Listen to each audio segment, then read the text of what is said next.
have sat down. He's just come out and got into a war of words with Zelenskyy, who had accused Trump of being trapped in a disinformation bubble when he said that Ukraine had effectively started this war and should have stopped it. Trump has responded by calling Zelenskyy a dictator without elections and says he better move fast or he's not going to have a country left, saying he's very unpopular, his country's in ruins, etc. He says at the end, Trump, I love Ukraine, but Zelensky's done a terrible job. His country's shattered. Millions have unnecessarily died. And so it continues. He called Zelenskyy a moderately successful comedian and said he better move fast, like I said, or he won't have a country left. I mean, I don't agree with that characterization of Zelenskyy or Ukraine's position here. To me, it's quite clear who started this war, and it was Russia. But what do you make of what we're seeing here now with Trump and Zelenskyy now in open verbal conflict? Yeah, I mean, it's not great. To put a nicer spin on it, Trump tends to talk that way to his friends. Yeah. And tends to talk nice. Guys, this is Piers Morgan on Trump calling Zelenskyy, president of Ukraine, a dictator. And this is Piers Morgan and his guest, what they think. To his enemies. So if he's talking to you that way, it still means you're his friend. I might, and I would always, of course, warn people like Zelenskyy, just don't get into it with Donald Trump. Don't get into it. What's the point? What's the point? We've been backing you this whole time. We will continue to back you. But there must be a paradigm shift. And that's what President Trump brings to the table here is a paradigm shift. That's what they're attempting to do. There's been a lot of criticism over it. There's been a lot of hand-wringing. Oh, my God, are we going to give this away? Are you going to be too nice to Putin? We don't know yet. That first meeting in Saudi Arabia was designed to just have more meetings, to see if we could have more meetings. I think that's necessary for the Ukrainian people. I don't think from a human perspective this war can continue on Ukraine's terms. So something has to change.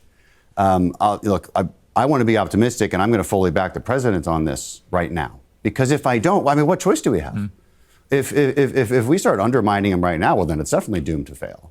And you'll definitely have to revert to fighting and then have that question again about how much longer do we keep supporting the fighting, when I think there's a better path forward where you come to some kind of agreement. What that looks like is still pretty far off. We have yet to figure that out. So let's let this play out. I mean, I've talked to President Trump privately about this situation, and he conceded that it's very complicated, certainly not possible to deal with in one day, as he kept saying. The difficulty, I suspect, in his head is he will not want to give Vladimir Putin a big win. He's not going to want to see Putin declaring victory parade, and so on. The question is, how do you avoid him doing that and resolve this and bring the war to an end? I mean, do you see, with your military hat on, do you see an easy way to resolve this? It's extremely difficult because, first of all, a good deal is a subjective term. You need a deal that seems good to the West and to Ukrainians, but also that seems good enough to Putin that he goes home and propagandizes to his own people and says he won. So you're going to have to deal with that fact that he goes back home and propagandizes to his own people no matter what. So that's something we have to deal with ahead of time. But he says something very important, and this is one reason I still have faith in the Trump team. Trump does not like being taken advantage of. He does not want to be perceived as being taken advantage of. And I don't think that's on their agenda right now. But the first thing they have to do is get Putin to the table. And what I would remind everyone is, I think, look, again, I'm putting an optimistic view on this because we have to. What choice do we have? But the optimistic view on this is that Trump is treating Putin exactly like he deserves to be treated, which is a second-rate former superpower who has insecurity issues. You know how you get them to the table? You flatter them. You tell them, oh, you're right. Well, listen, oh, yes, all of your tit for tat, all of your historical nonsense that our team has to deal with when they listen to the Russians about who started what. Fine, you're right. Just come to the table. That's how you deal with an insecure bully, which is exactly what Putin is. And I would remind the Ukrainians that you're not the insecure bully in this. You're not. You are the ones who above all, who against all odds actually defied, again, a former superpower. And so let Trump carry this out. Let's support him in it instead of fighting along the way, which will make the outcome more difficult. Trump has made it clear he thinks Europe has not stepped up big enough here, and you can certainly see that argument. I mean, the Americans have paid way more for this to Ukraine. Us as America has paid so much money to Ukraine, so much money. And all these issues that we're having in the U.S., people can't even get a damn dime. barely get anything.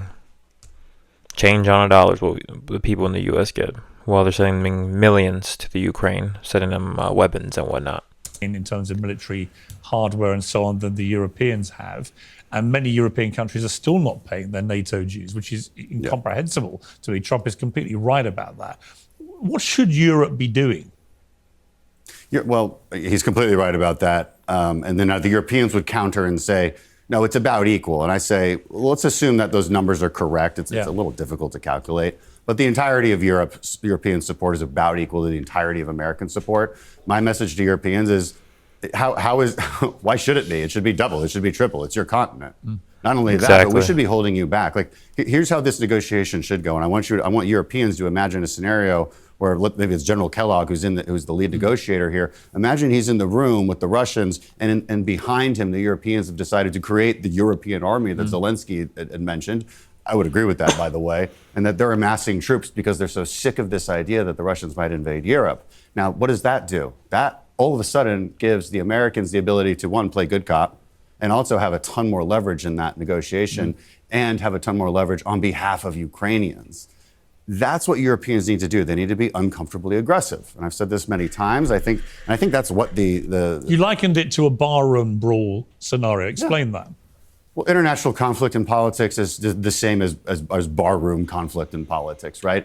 You have to win in escalation dominance. You have to out crazy the guy who's coming after you. And I would liken the Russians to someone, and this is actually how they are in real life. If you've ever gotten into a bar fight with a random Russian, they're kind of skinny fat. You know, they're not really in shape. But they act like they are. They act like they're really tough guys, and so you should treat them that way. They're their former superpower. They're insecure. And let them have their bluster. Let them feel like they're in control, I guess. That's what he's trying to say. Let them have their bluffs. But in the end, Europe alone, if they really wanted to, could easily win this. And I think Europeans need to remember that. Europeans need to remember that they alone could win this if they wanted to. They don't always need us to lead them everywhere. In fact, they should be leading us. That would be a nice change. And so I would go a step further than say, hey, pay your dues to NATO. Because look, Germany, if you increase your defense spending as a percent of GDP by 2%, that's a 10-year investment, all right? That has no effect on the next couple of years, and it certainly has no effect on what we're going to see in Ukraine here in the next year. And you need to be uncomfortably aggressive. And again, I agree with you. And I could use an extreme example of, like, you start amassing troops. That's an extreme hypothetical. Don't get me wrong. What do you guys think? What do you guys think about that? Sending troops to scare Putin, to call his bluff, make him stop. Guys, don't forget to comment, like, and subscribe, okay? Comment in orange heart if you guys want to keep seeing videos about Trump and stuff or what's going on in the world.